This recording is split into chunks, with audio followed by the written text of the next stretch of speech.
everybody, and welcome to Collider Movie Talk for movie fans. I'm your host, Sinead Jeffries, and this is the daily show where we bring you the latest news from the world of movies, plus some insight into what it all means. Joining us this morning is your Collider Movie Talk crew. First up, senior producer Jon Campea. Well, greetings and salutations, everybody. Welcome to the best damn movie-related show on the planet Earth, coming to you from right here at the Collider Video Studios here in Burbank, California. I am clearly a little bit under the weather, but I didn't care, because it's Wednesday. I get to hang out with Schnepp and Mark and our favorite Bernita, Sinead over there. It's going to be a great day. That's right.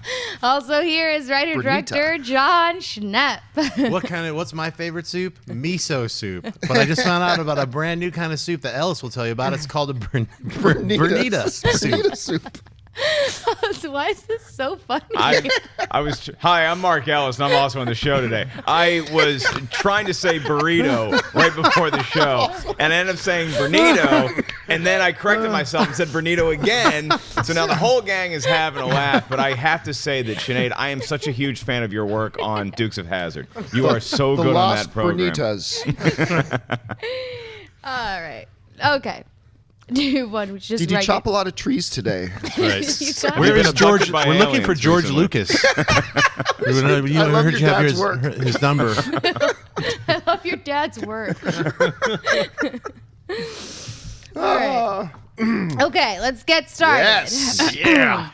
Corey writes, I was wondering how you would feel about Kevin Feige directing one of the MCU movies. I know that this will never happen, and I know he has only ever produced, but I think if actors like Chris Evans can make the transition to direct, a producer like Feige can make that transition too. Well, look, anybody can direct, anybody can run a marathon, but can you do it well? That's the question. Look, a director, why actors I think can transition really well to trying out directing sometimes, and it doesn't always work out all that great, is that they are hands-on working with directors day in, day out. And for me, myself personally, I've always said that I believe the number one priority, the first responsibility of a director is to get the best performance out of the actors that they can, to get the performance that they need out of the actors. That's the first priority.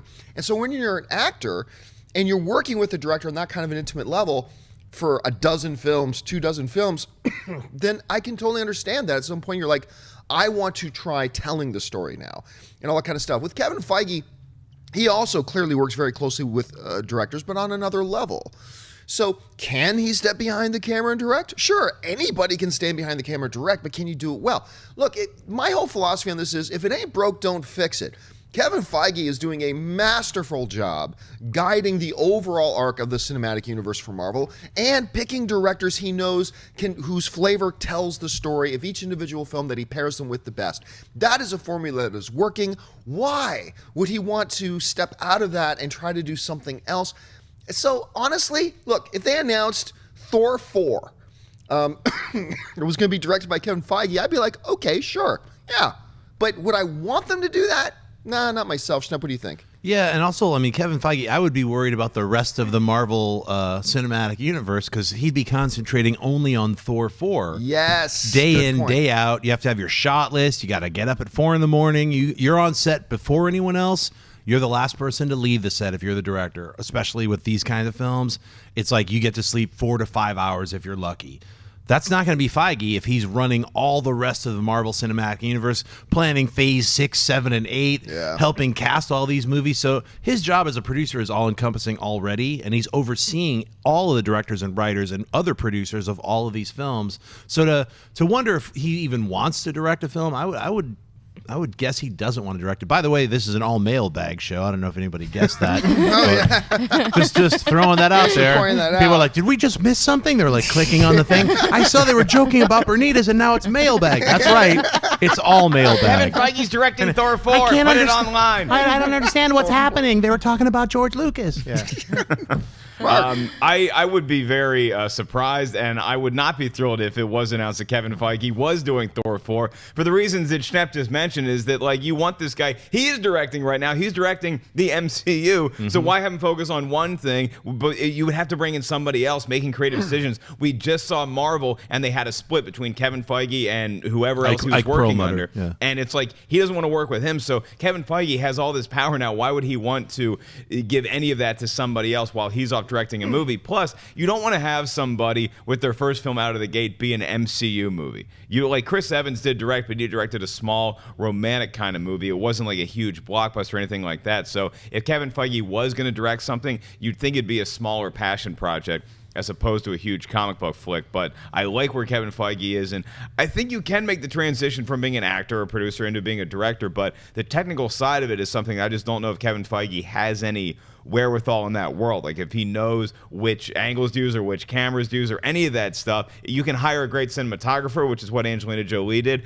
but at some point it's going to come down to you being the director, and I don't think he wants that responsibility for an individual film right now. One of my favorite experiences of last year was when I had the chance to actually go and be the moderator for the Avengers Age of Ultron panel.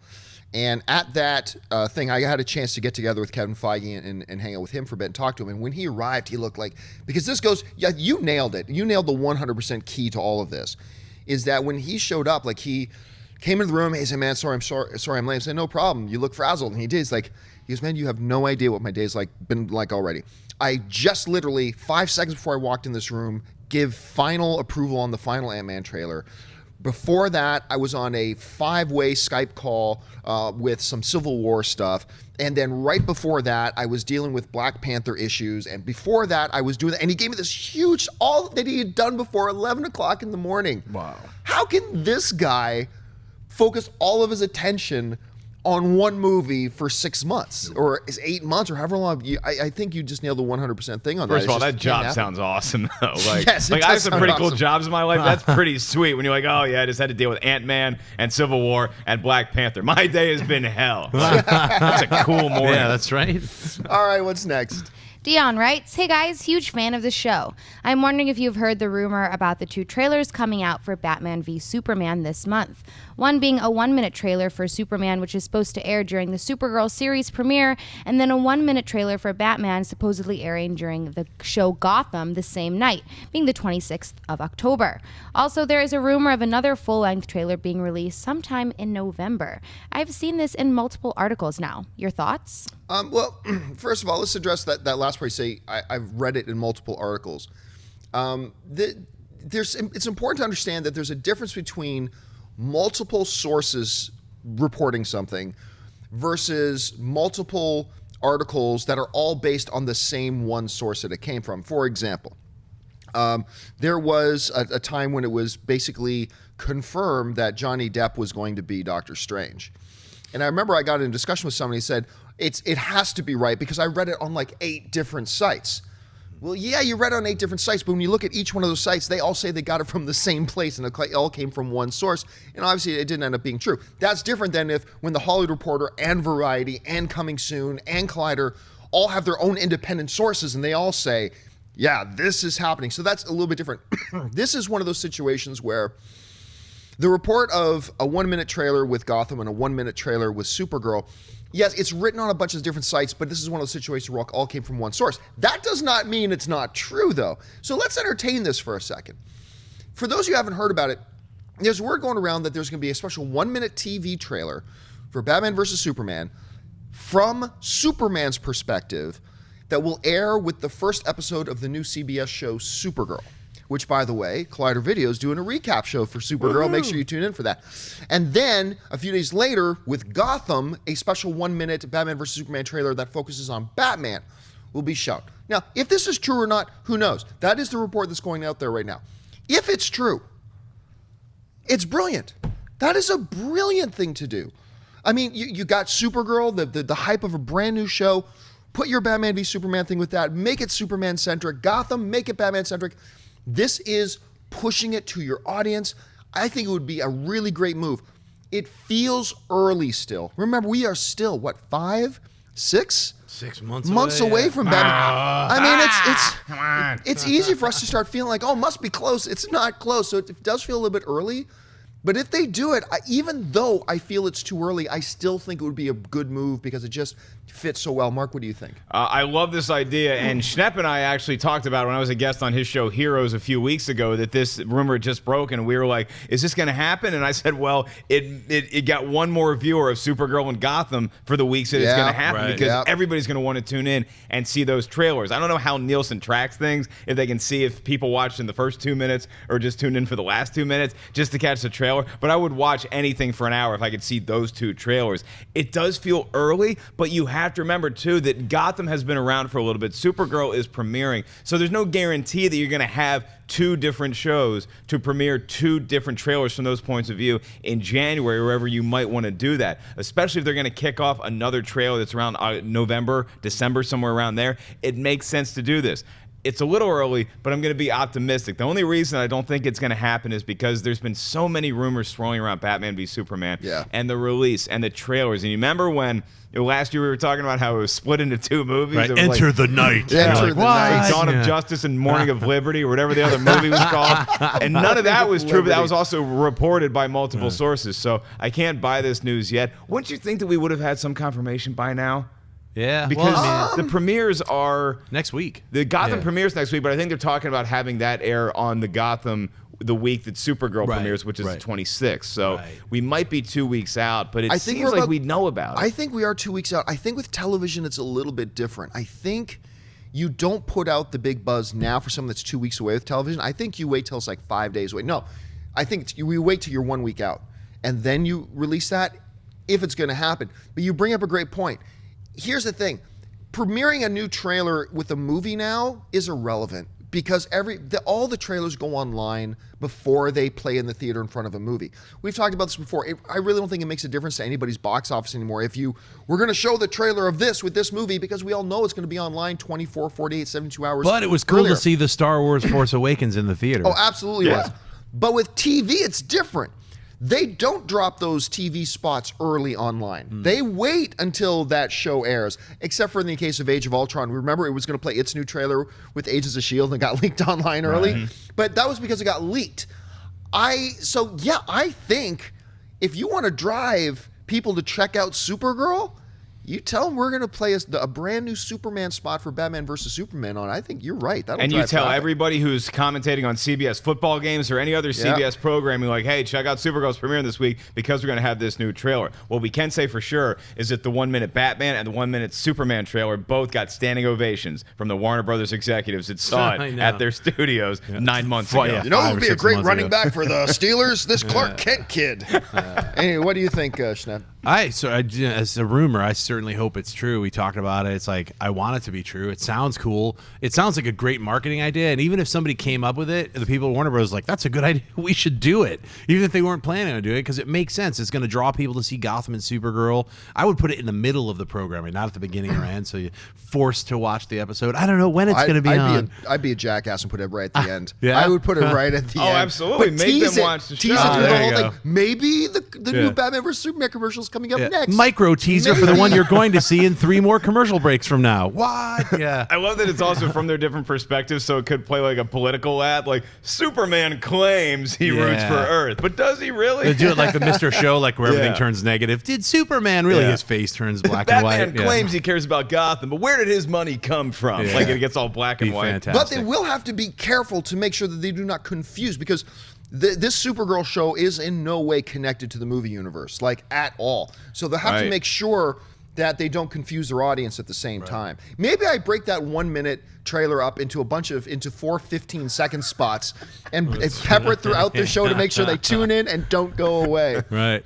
It would be a great marketing. And then, of course, we get the full trailer in November. And I'm pretty sure that's what have they locked that down yet? No. Nothing is confirmed. You would think you would get one before the end of the year. So all we really know is we'll get to see the movie in like 5-6 months. That's all we really know. Unless they push it back again. DC announces that we think this is a Christmas time movie. Right. We're going to push it to December 2018. All right, what's next? Felix writes, "Hey Collider crew, I have been a fan of the show since more Red times. My question is about Avatar from James Cameron. Although I'm not a really big fan of the movie, I actually feel very curious about what JC can come up with for the sequels." John Campea. I'm working on it. Do you think that the long wait and the fact that it's cool to hate Avatar nowadays will hurt the franchise? Thank you very much, and cheers from Argentina. I don't think it's cool to hate on Avatar. Look, I'm one of those guys that I really enjoyed Avatar, and I even believe it deserved to be nominated for Best Picture, but I was one of the guys who was like, it's not Best Picture. Although it deserved to be nominated. I was totally cool with that. The thing about Avatar is, despite the fact that it's the #1 box office film of all time, its cultural and pop cultural footprint is almost non-existent. Like that first year Avatar came out, I saw so many people dressed as, what do they call them, the Na'vi? Mm-hmm. Yeah. Dressed as Na'vi. And then the following Halloween, maybe I saw 1 or 2 people dressed as Na'vi. And since then, you don't hear, in our pop culture setting, you don't hear lines from Avatar. You don't see people in costumes of it anymore. It's not a part of our pop culture conversation anymore. It didn't have a long-lasting effect like Star, or even, The Dark Knight. I mean, people today still, when you go out on Halloween on the 31st, you're going to see a lot of people dressed as Heath Ledger's Joker. You're still going to hear, you still have our pop culture reference here, swear to me. You'll still hear that all the time. Like, it has a longer-lasting influence. The wait was too long. Will it hurt Avatar 2? Yes, but only in the sense that it can no longer capitalize on the momentum of the first Avatar. It could still end up being the #2, #3 box office film of all time and still do great, but it won't be capitalizing on any momentum for the first one because they did wait too long. This should have been in motion a lot earlier. So will it hurt it? Yeah, but only in the sense of momentum. It'll still stand on its own, and let's see. And it's James Cameron, so let's see how it turns out. It's probably going to be just fine. Anyway, Mark, what do you think? But here's the thing you got to remember about Avatar is that the movie was, I think everybody who saw the movie agreed that it looked really cool. Gorgeous. And the story, there is a lot of meat that they could have told on Pandora that they didn't get to yet. And so if you see Avatar 2 and you walk out of there being like, that was better than the first one, this has the rare opportunity to be better than the first one. Yes. Because the first one visually blew everybody away, but the story, it's like, oh, we can improve on that a little bit. So what if this one does and it gets that word of mouth? Because the first one came out and it was touted as a revolution in filmmaking, and it did very inventive things we'd never seen before, but it came off more like an event film, that you have to see this movie, you have to experience it in the theater, but it's not necessarily a revolution in cinema. People still have 3D glasses on, but it wasn't like the cultural groundbreaking thing, what you're talking about. But if Avatar 2 comes out, and it's critically received better than the first one, that could mean that it could actually make more money than the first one. And that's a very tough barometer to hit. I mean, it's almost impossible. You're fighting an unwinnable war if you're trying to make as big of a footprint as the first Avatar did in box office numbers. But when it comes out, if it's good, it has to be good. It could do some damage. Now, aren't they shooting 3 sequels all back to back right now? Yes. It's Avatar 2, 3, and 4. Yes. So they're really banking on that people are going to really dig the second one because they've got 2 more coming. If this one's a giant flop, then they're like, what are we going to do with the other 2? You know? 3. The other 3. They're shooting 4 of them right now? No, they're shooting 3 of them right now. Well, I'm saying if the second one comes out, then they have 2 left. There's 2 more left, yeah. But I don't think it's going to be a flop, and I think the smart move would be to re-release the first Avatar like 6 months before they release Avatar 2 and do an upgrade. Like, we redid some of the graphics so it's even more 3D than before. Something, refresh it so that everyone remembers the first Avatar and puts it back into context, because it was a really important film, and it borrowed from a lot of other movies, just like a lot of movies borrow from other movies. It's not like people are like, it was just like Dances with Wolves. I'm like, the whole like Pocahontas Fern Gully thing. It's like Star Wars borrowed from a lot of stuff. You got to relax on that for a minute. It was pretty original in its own context as a science fiction film, which is always like taking off from what already exists and exploding that. So I think, and plus as just a pure experience, like an event style film, it got people back into the theater because it was an event. That 3D was fantastic. That was a 3D movie that made it worth putting on those uncomfortable goggles for people like me who have to wear glasses already, have to put on 2 glasses, literally really 4 eyes. I'm like, so in order for me to do that, it better be worth it. And I thought Avatar was really fantastic. So I'm excited, even though it'll be like 10 years by the time the second one comes out. I think it'll be worth the wait. James Cameron so far has been an incredible filmmaker, and most of his, I'd say like 90% of all his films are incredible. So you bring up a really great idea. I think the re-releasing of the original Avatar, would it make a lot of money in theaters, a re-release? No, it wouldn't. But don't do it 6 months out. Do like 3 months out.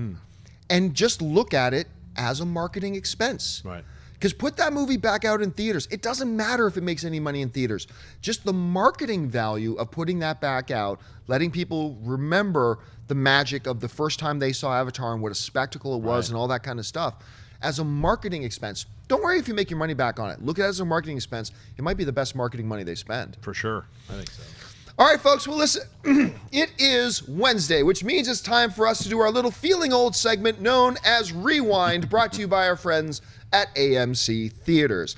And this little segment, we look back at the films celebrating their 10th anniversary this week and the films celebrating their 20th anniversary this week. Turning 10 years old this week, we have Domino, we have Elizabethtown, and we have The Fog. Opening up 20 years ago this week, we have Jade and the Demi Moore classic, The Scarlet Letter. Mark, which of these films do you remember? Which of these films stands out to you? Oh boy, do I remember The Scarlet Letter, and I was so upset that it came out in October because that was my summer reading book the previous summer. So I didn't get the benefit of just being able to watch the movie. I had to trudge through that Nathaniel Bernita novel, and then the movie comes out like in October, so we already had all the tests for it in September, and so we couldn't get through it. Jade, I also remember because that was supposed to be the movie where David Caruso from NYPD Blue is now going to be this huge movie star, and the movie didn't do that well, and so then David Caruso, it was all of a sudden like, can TV stars make the transition to movies? Right. And that was what everybody measured George Clooney against. Like, well, George Clooney's going to try to do this from ER too. David Caruso didn't have so much success. He had to go back to TV with CSI. So I remember Jade not being the success that everybody thought it might be. None of the movies from 10 years ago I remember checking out. I remember getting excited about The Fog and Netflixing it and being like, yeah, it's okay. But The Scarlet Letter, man, do I wish that movie came out a year ahead of time. The couple that stand out to me for the wrong reasons. One, The Fog, because that was the one with Tom Welling, was it not? And Thomas Jane was Tom Welling. Tom Welling. Yeah, Thomas Jane Welling, was the mist. Yeah. Right. We're confusing our particle The moisture mist. in the air. Mist and the fog. And I remember thinking, okay, will this guy be able to break through into movies? It didn't work, so that's unfortunate. And then I think a lot of us were wondering about Orlando Bloom, especially coming out of, because in Lord of the Rings, it's like, did it really take a big thespian to always go, talk like this and look like I'm looking into the future? And then, and of course, he was very much second fiddle in the Pirates of the Caribbean thing. So, but there were big franchises, so can Orlando Bloom be a big star? And then came Elizabethtown, and it didn't take anybody long to realize, no, he doesn't have it. The Orlando Bloom kid doesn't have it. So that was unfortunate as well. Domino was give or take. There were some things that were good about it, some things that were, but yeah, as a kid, as a younger man, I should say, Scarlet Letter. Yeah, that stood out to me for just some different reasons than you. Schnepp, what about you? What stands out to you? I remember Domino is like, I really liked Tony Scott's, a lot of his original earlier films, like The Hunger.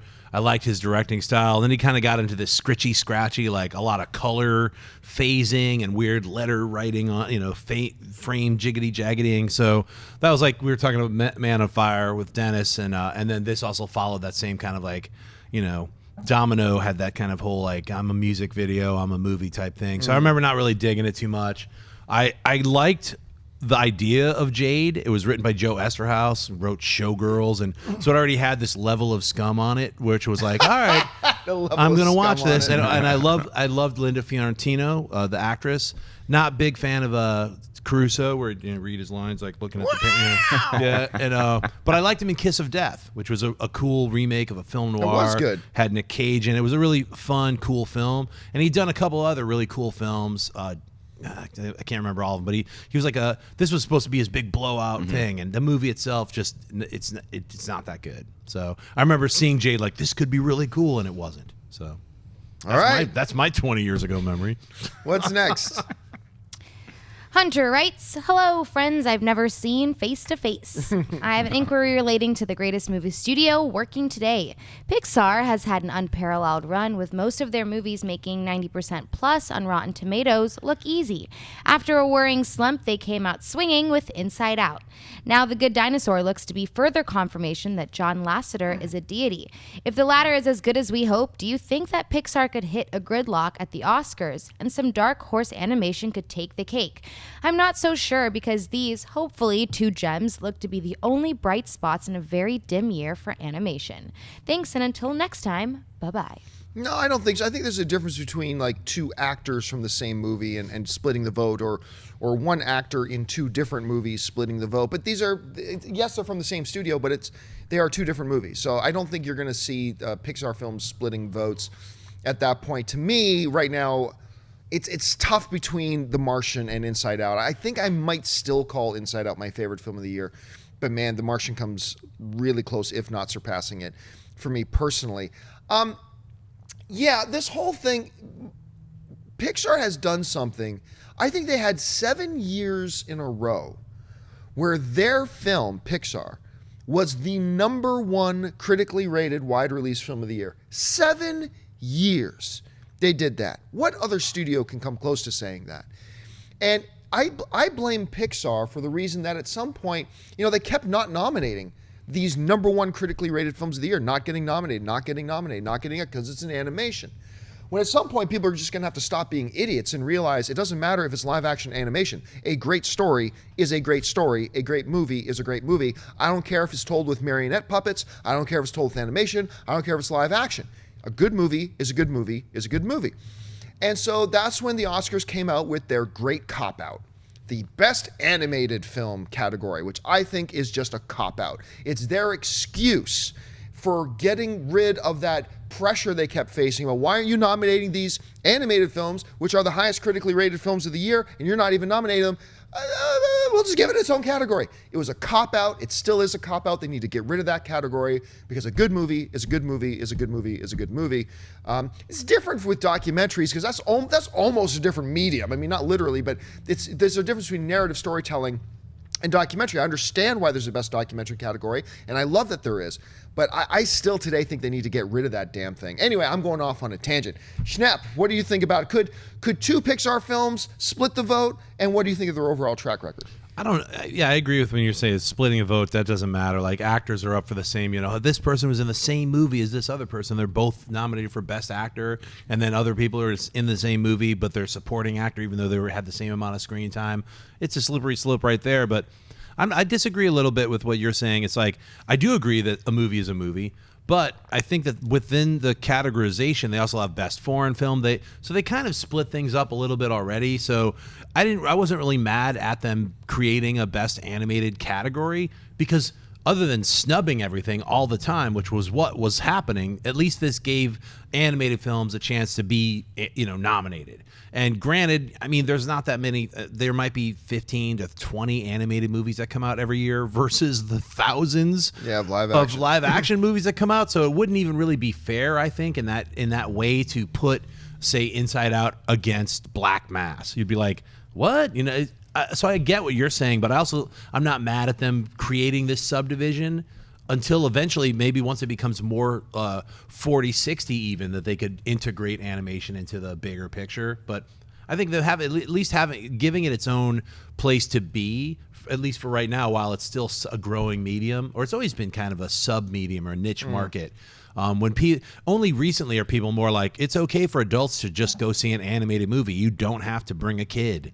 It's okay. I mean, it's okay it's okay for. And you shouldn't bring a kid unless the kid knows you. That's right. Or it's your kid. So it's like, but I think, adult animation has grown up, and adults have grown up with animation. The kids loving it become adults. So I think it's like a different world we live in right now. So I don't think it'll split the vote. But, to their question, Lasseter is a deity, It really is, pretty much. It is nice to see in the best animated category that it's not necessarily the movie that wins that. It's that 5 films got nominated. And so movies that you might not have heard of or didn't make a huge dent at the box office, like something like Shaun the Sheep, might get nominated for best animated. It doesn't have a chance of getting nominated for best picture, but you're going to hear about it at the Oscars because it did get some sort of recognition. I think that's why they do foreign film, why they do best documentary and all that stuff.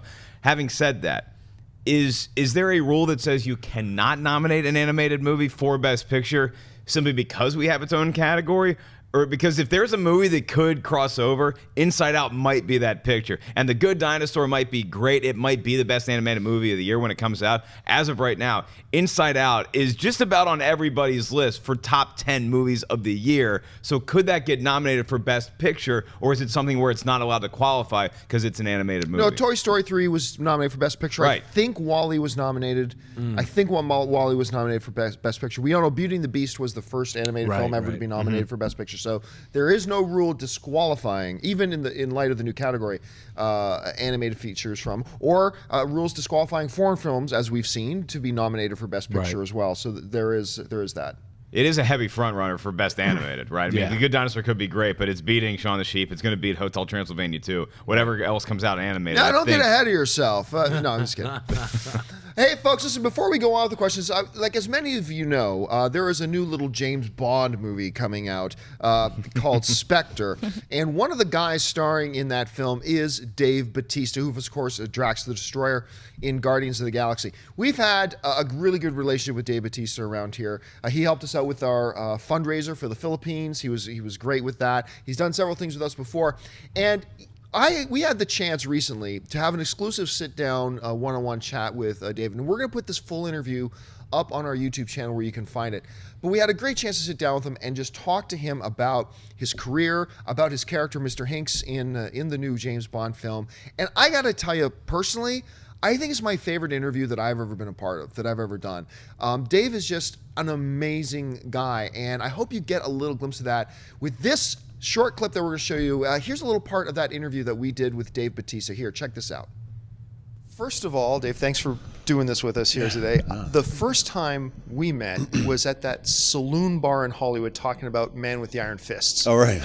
And I remember I walked away from that just blown away by you, because it's not often you meet people in this town who are as humble as you are. Because I remember we were talking, you're thinking, you got to be grateful for roles like this because, and you said something absurd, something like, guys like me, you take the roles you get. Now here we are a couple of years later. Right. You're in one of the biggest comic book movies of all time. Right. You're about to step into probably arguably the biggest franchise of all time with that. Talk a little bit how your life has changed and how you've managed this, moving from, where you were a few years ago to where you are now. Well, it was, still, even after that first interview, a lot of hard times, a lot of auditioning.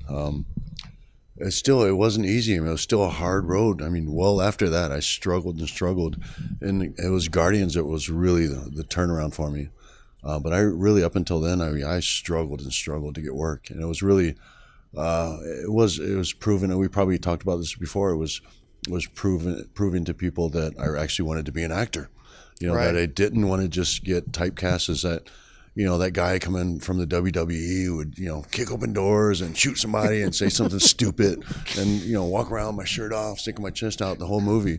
I didn't want to be that guy, and I fought really hard not to be that guy because I wanted people to take me serious as an actor. Right. Because that's what I fell in love with. That's what I left wrestling for. I left wrestling to act. I didn't leave to be a movie star. I didn't leave to make millions and millions of dollars. I left to be an actor because I fell in love with it. So it was a hard road, and it was James Gunn, it was Sarah Finn, who believed in me, and kind of made things turn around for me, because it really wasn't even until after Guardians was released that I started getting calls.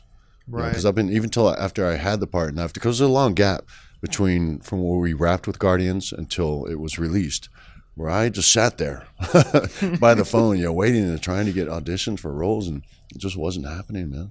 You mentioned James Gunn. We had him in our studio a while back, and I remember he saying, I kind of like pre-production on a movie. I kind of like post-production. I don't like shooting a movie. Right. But he said Dave Bautista made going to the set every day fun. He said Dave Bautista is like one of the best guys to work with on set. He really So your relationship with him there was obviously really good. But you weren't just a one-hit wonder. It wasn't just Guardians and out. Right. You're now in Spectre. Yeah. So before we get any specifics, just the James Bond franchise is one I celebrate. My mother celebrates. Her mother celebrates. You know, Right. what's it like stepping into a franchise as beloved as this?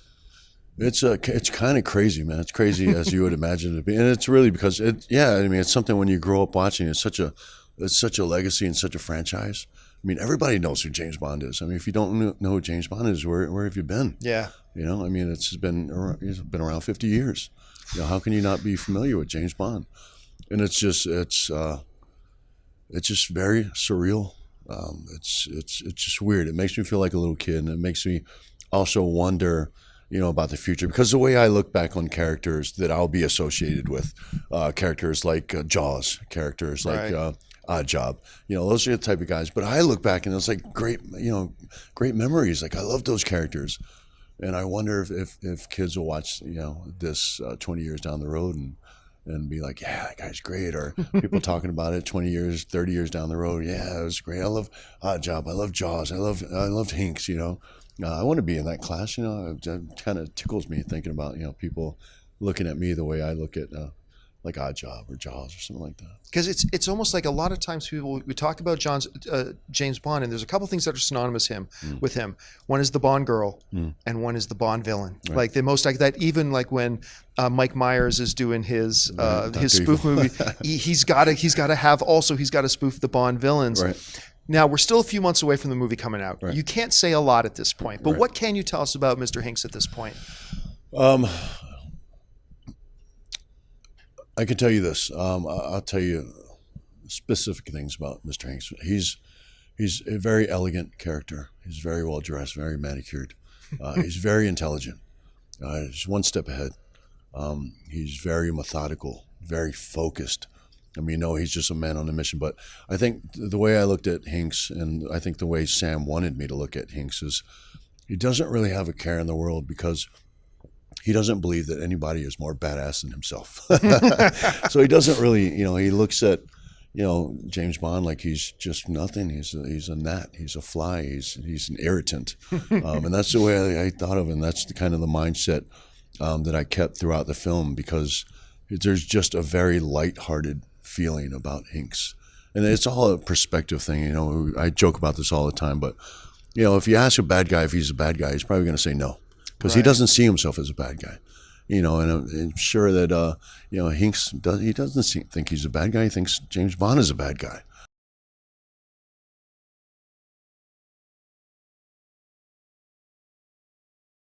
What's happening?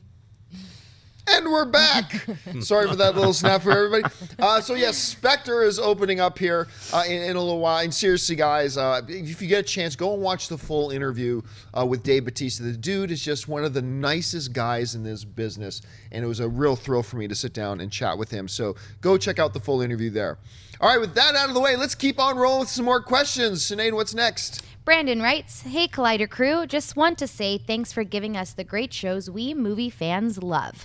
My question is a two-parter. First, at the end of The Dark World, we see Odin turn into Loki, and I was curious if you have heard anything regarding what happened to Odin.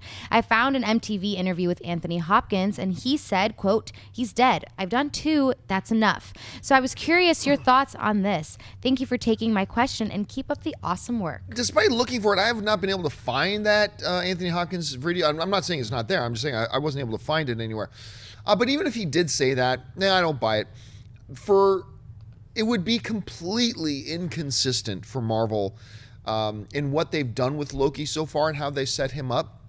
If you understand Loki character, even go back to the first Thor movie.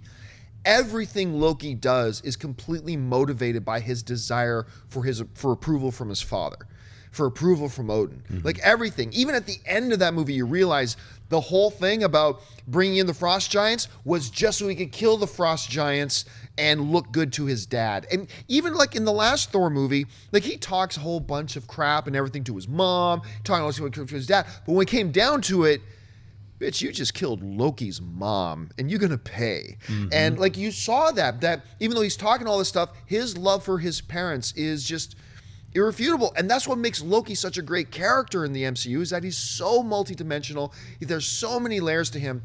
I find that it would be incredibly lazy and inconsistent if Kevin Feige, and they're way too smart for this, to now suddenly say, oh no, Loki kills his dad. don't buy it for a second. So that's just my personal belief on it. Schnepp, what do you think?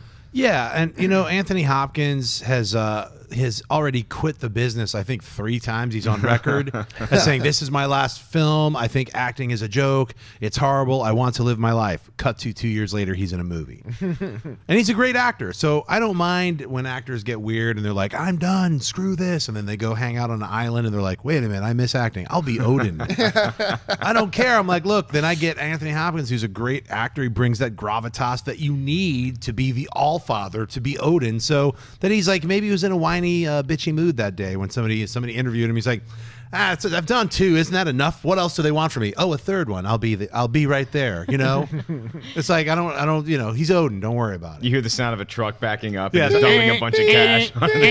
I mean, I'm not as sold as you guys are that you're gonna see him in Ragnarok or in a future Marvel movie, because I mean, again, Tony, as I call him. He sounds pretty adamant. And even though I know that actors, that they go back on their word all the time, but he's Anthony Hopkins, so I tend to take him more at his word. It sounds to me like they just didn't offer him anything yet, but they're going to. Like, when that call comes in, there might be a little bit of negotiating. But Loki does have a lot of daddy issues, and if he was never able to please his dad, he might have, in a fit of rage, seen the only way out is to off his dad and surprise him. So that could come into play. If Ragnarok comes on and Anthony Hopkins isn't in anywhere, it's not going to upset me. Whatever they throw me, I think I'm probably going to buy, because it's going to be consistent with what the Marvel Story Group has in. Now, look, that may not play out with the Loki character we know so far, but I think if they can't get Anthony Hopkins back, or they don't want him in the movie, they're going to explain it well enough to where we're going to buy it as an audience. No, I completely agree with you. I think they're going to find a way to explain everything and all that kind of stuff. And let's not confuse, though, me saying that I do not believe at all for a second that Loki killed Odin. Don't confuse that with saying that I think Anthony Hopkins will necessarily be back. That you don't necessarily have to see Odin again, and if they do see Odin, it doesn't necessarily have to be Anthony Hopkins.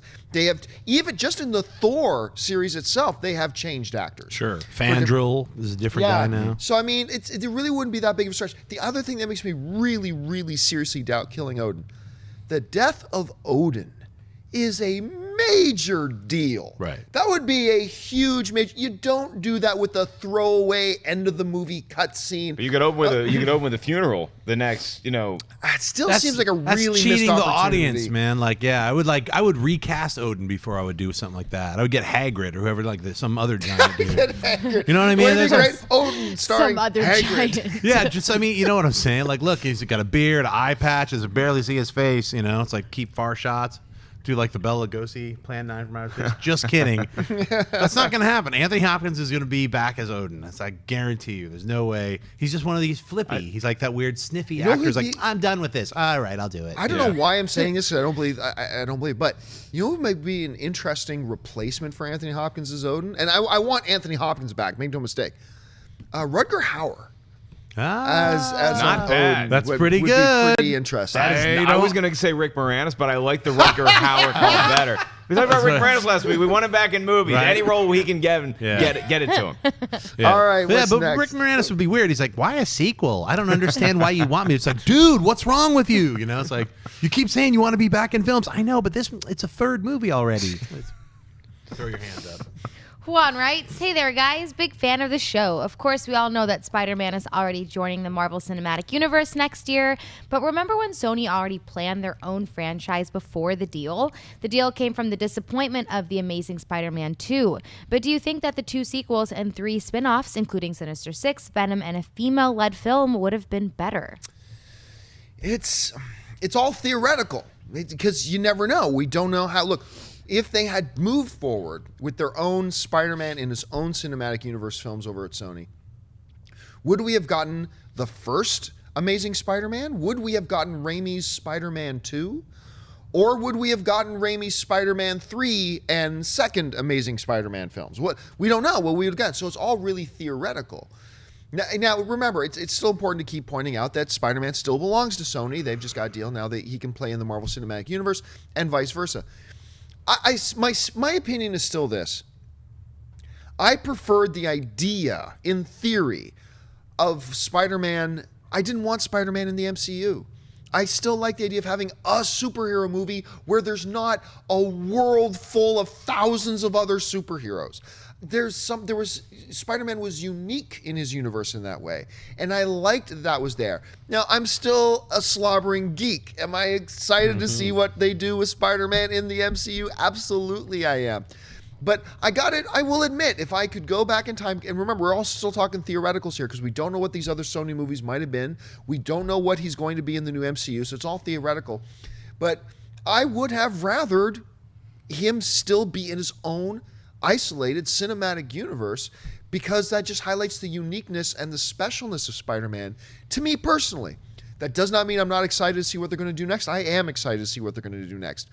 But I got to admit, I was curious to see where they were going to go. But again, it all depends. Were we going to get the Amazing Spider-Man 1 kind of movies, or were we going to get the Amazing Spider-Man 2 kind of movies? I mean, Mark, how do you see this? I think that a lot of awesome ideas were thrown around when Sony had that Spidey Summit. Remember, it was like my first appearance on Movie Talk. We were talking about the Spidey Summit and like how exciting it was. They're going to throw every idea against the wall and see what sticks. And Sinister Six was rumored, and Venom was rumored. Venom, who has done a horrible disservice in Spider-Man 3, that I want to see that character bloom and be like a full-blown villain in multiple movies against Spider-Man. I'd like to see Carnage too. There's so many things I want to see in a Spider-Man world that you might get handicapped a little bit because he's going to be playing in the Marvel playground now. Marvel is going to be involved in the Sony movies, in the standalone Spider-Mans as well. So I trust Marvel so much, but I also believe in a studio being able to rebound, being able to take the criticism from Amazing Spider-Man 2 and say, okay, look, we botched that job a little bit. Let's get together. Let's fix this. Let's put our own story group and take care of Spider-Man, which is our flagship property. After all the email leaks and all that stuff came out, it was a totally different landscape. I would have liked to have seen it either way. I'm leaning towards just the excitement of seeing Spider-Man be a part of the... It's hard to argue against that. I know. It's hard to argue against that. But I'm going to give the win to what we have right now in overtime versus what we could have had with Sony. Yeah, I'm in agreement with you, Mark. You know, like I hated Amazing Spider-Man 2 so much that I'm very happy that the Marvel was able to make a deal with Sony to take it away so that we didn't get us an Amazing Spider-Man 3 because of just the direction they were going. They're like, yes, Spider-Man, I don't care.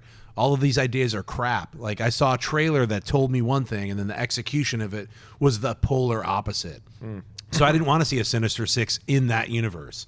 Like, Spider-Man has the best rogues gallery. The only other superhero that can even compete is Batman. Yeah. You've like Spider-Man's got Kraven, he's got Mysterio, he's got like a list of amazing villains, like as opposed to a lot of these other characters where you're like, even like Superman, you're like, it's Lex Luthor, Brainiac, and then you start running out. You're like, Bizarro, Mxyzptlk. It's not like, there's like 2 or 3 big bads in all of the other superheroes, but Spider-Man and Batman they have such a great like psychological thing going on that they were able to just create all the like 7, 10 different amazing, iconic super villains to go along with it, let alone that it ruined me and Ellis's Aunt May. We were like, had the script done, everything was cast. So now we have to go ahead and now we're dealing with Marvel, all these intricate, we're dealing with Tomei now. It really throws a wrench into our Betty White casting idea. We were really, really excited about it. But yeah, I think that this Amazing Spider-Man, the only thing that, we've talked about this, when these properties that Marvel had sold off early on were at other studios like Fox and Sony, it allowed us to see like 3 superhero films in 1 week. It was like X-Men, Spider-Man, and Captain America were all out, and they're all in the marquee, and it was like, this is pretty cool that we could see all 3 of these films. This is Valhalla. Yeah. That's what it felt like. And my thing was like 2 out of 3 ain't bad. I was like, out of those 3 movies, I loved 2 of them and hated one of them. But at least you get that, chance to see a bunch of really cool characters not having to wait for because of the, when they got Spider-Man, they had to bump Black Panther and they had to shuffle their slate down. So, things are all working out in the way that hopefully it'll all be good. Sony will keep doing these Spider-Man movies integrated into the Marvel world.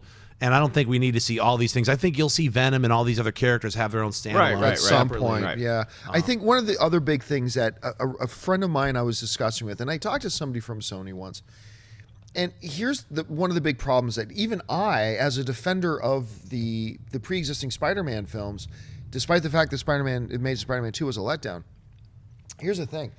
The guy said to me, here's the thing. They messed up the villains so badly in The Amazing Spider-Man 2. Yeah. There are a number of things that I think worked really well in The Amazing Spider-Man 2, but the things that didn't work really didn't work. And one of those things was their villains, that they messed up that whole villain universe so badly that, and look, I'm not breaking a scoop here, okay? I'm just saying that even without the Marvel deal, I can tell you this. Sony was going to reboot the Spider-Man universe anyway.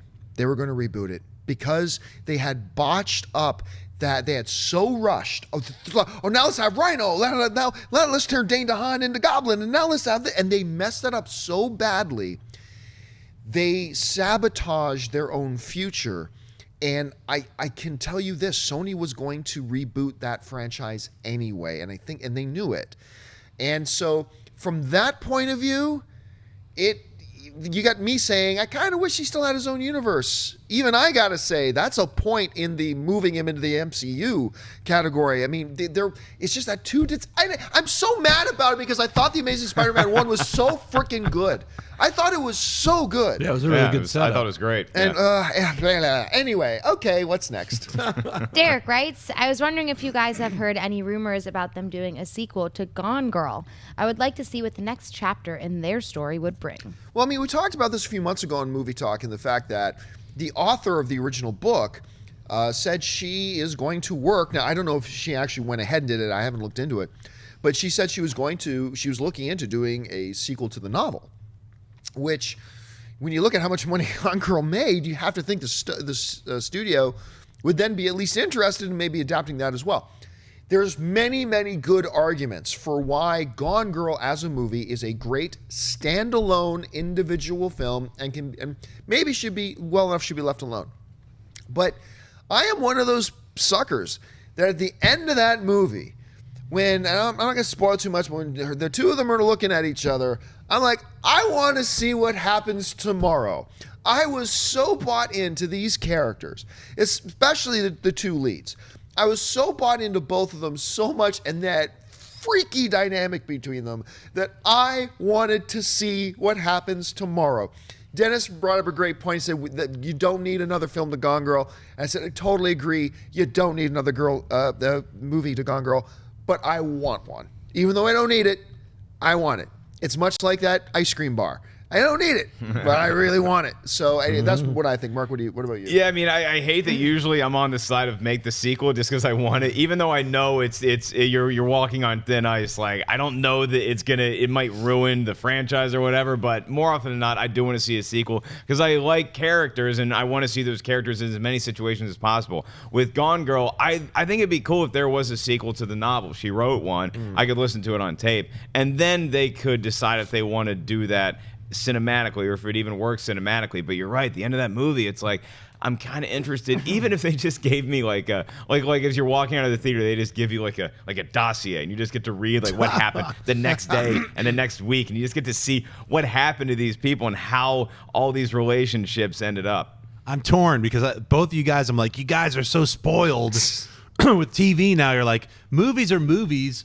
They should just be movies. And like, I think what's happened over the last like 5 years is now, because we have like 10-hour movies on Netflix and stuff, that's seeped into like, we're not satisfied with just a movie.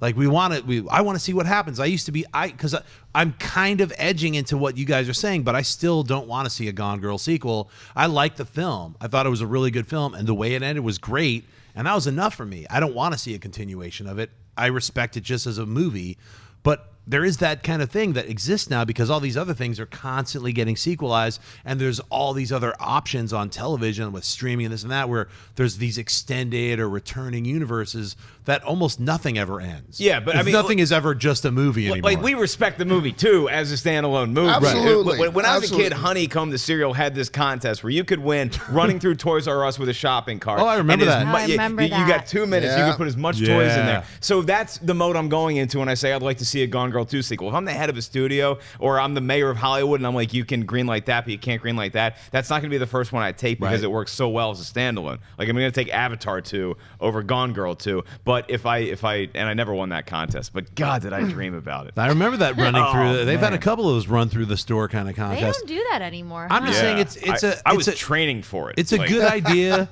It's a good idea, but I would much rather see Fincher and Affleck. The only sequels I want Affleck in are Batman sequels. Right. Right. At this point, I haven't even seen him as Batman. So I'm like, stuff that's built already to be sequelized and franchised is what I'm cool with being sequelized and franchised. And these kind of one-off things, that movie works perfectly as a movie. And so that's what Now, I'm trying to argue. Could the same, as we play a little devil's advocate Yeah. here, could the same not be said of the original Godfather? You're definitely correct. But that's one example out of a million But movies. and that is unfair because that is That one is of the greatest totally- films ever it's made. Play the G Totally. card at him. And Wow. I know. He pulled out Godfather. I'm like, I can't argue with you, can't That's be. how desperate you got to be if you have to pull out the Godfather. Hang on You a gotta be second. desperate Might to I pull it just out. add Godfather 3? But What about you had a chance to see Gone Girl? Would you be interested in going to see a sequel, or are you just nope, one's good enough? I saw it twice actually. I really liked the movie. I mean, yeah, I would totally see it, a sequel. I mean, I like the movie so much that I would just be like interested enough if they came out with a sequel, and I probably would be super excited. I don't think I'd be as excited for Gone Girl 2 as I am for like John Wick 2. Right. Yeah. You know, it's not the same sort of like, oh my God, but I mean, those two, you have to wonder what the hell is next in their relationship. You right. have What to. kind of devious, horrible stuff are they going to do to each other? That is It one. ended. Ended with like. Well, we don't that give too much intent. away. Don't give too much away. You know, it posed that question, like, what is next for these people?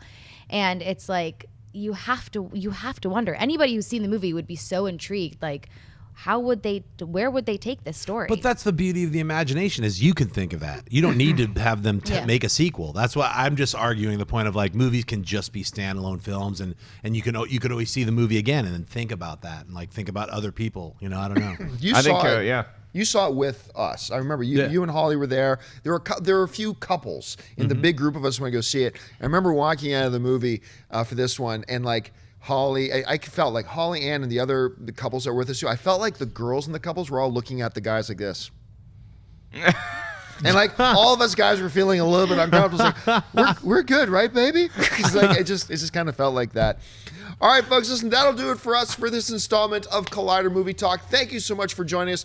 Listen, don't forget, lots of great films playing right now over at our friends at AMC Theatres. Head on over to www.amctheatres.com for all of your theater, showtime, and movie ticket information.